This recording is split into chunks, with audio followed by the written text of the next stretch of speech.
पाकिस्तान ने line of control पर भारतीय फौज की बिला इश्तियाल फायरिंग से खातून की शहादत पर भारतीय deputy high commissioner JP Singh को दफ्तर खारिजा तलब किया।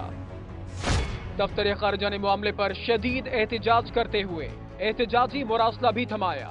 तर्जुमान दफ्तर खारिजा डॉक्टर फैसल के मुताबिक भारत की जानिब से 2017 में अब तक 1300 से ज्यादा मरतबा लाइन ऑफ कंट्रोल पर सीज फायर मुआहदे की खिलाफ वर्जी की गई है। 2017 में भारतीय फायरिंग से 50 शहरी शहीद जबकि 160 से ज्यादा जख्मी हो चुके हैं। तर्जुमान दफ्तर खारिजा ने कहा कि भारत लाइन ऑफ कंट्रोल पर शहरी आबादी को निशाना बनाने से गुरेज करे। LOC मुआहदे की खिलाफ वर्जी इलाकाई अमन और इस्तेहकाम के लिए खतरा है।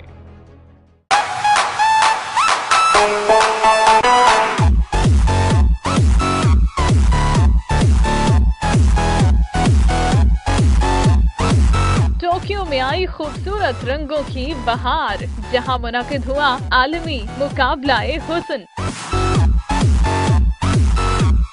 दीदा ज़ेब और दिलकश पहनावे पहने 69 ममालिक की हसीनाओं ने रैंप पर अपने हुस्न और खूबसूरती के जलवे बिखेरे और देखने वालों को अपने सहर में जकड़ लिया।